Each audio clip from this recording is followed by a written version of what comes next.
Responding to the feedback from the team at Wire, we're now giving you a bit of an idea about how to score. So you go to your Zwift screen as usual, and then you go and find the clubs as you're familiar with. You select the appropriate club, and then what we do is I select the riders, and in this one I'm looking at Dave Driver here from Bolton. We can see Dave there, we can see his lovely picture as well, and we can go down and we can click on activities to see what Dave's been up to. And I'm looking for the race in particular, group ride, where Bolton were taking on the team from Preston, I think. We can see that he set a personal record on there, well done. But as we scroll down, what we can also see are the race results recorded by Zwift. And here they all are. And whenever I click on those, I can see everybody's position in the race recorded by Zwift. And we can see also their heart rate data, if they recorded it, we can see the watts they put out per kilo. Now that we take and we transpose it onto an Excel spreadsheet in some raw data like this, which is not as easy as you might think, but we do that. We take that data and then we put that into a set of results in the result sheet. And you can see that here. So you can see one of the result sheets. This is the result sheet for this particular race.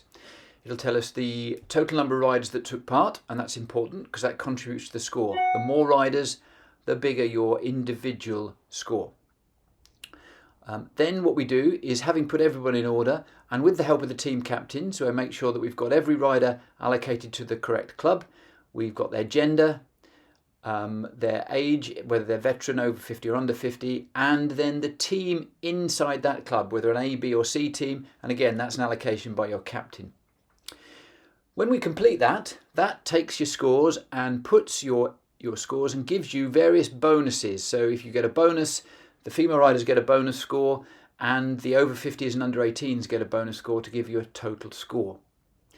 That score then, based on the team that you're in, is carried across into whether you're in, for example, the Bolton A team or the Bolton B team, C team, and so on and so forth. So we can see the rider here was in B, and so his score's in B, or the rider here, the first place was in the A team there.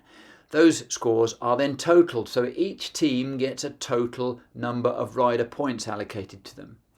From that, we can determine in what order they came, the highest scoring team coming first and the lowest scoring team coming at the end of the 6 teams that took part in this race. And then we allocate some points. If you finish, you get a single point, so the last place team gets a single point, and then you get an additional 2 points for every other team that you've beaten. And so that means that depending on your finish position, your points go up, and as you can see, the first place team gets 9 points. Or gets 11 points in this particular race. Then we take those scores and we transpose them onto a score sheet which captures all of the teams in all of the clubs. As you can see, we have to put all of the riders into leagues. So Bolton were in League A in this particular series. They got that from the first race. So in the very first race when we seeded people, you got teams allocated points in exactly the same way, but everyone from Bolton gets the same points, everyone from Rochdale gets the same points, everyone from and so on and so forth, depending on those first 2 races where we kick that off. So that's your starting position, and that also helped us allocate you into leagues. We then take those points, and we, at the end of week 1, as you can see, we've got the team points from Bolton transposed into their week 1 results. Those are added together. So we've added their starting position plus their week 2 race points, and that gives us the position, the points that they've got. That gives the total points, and then we can work out where they stand, what position they stand in their particular league at this time.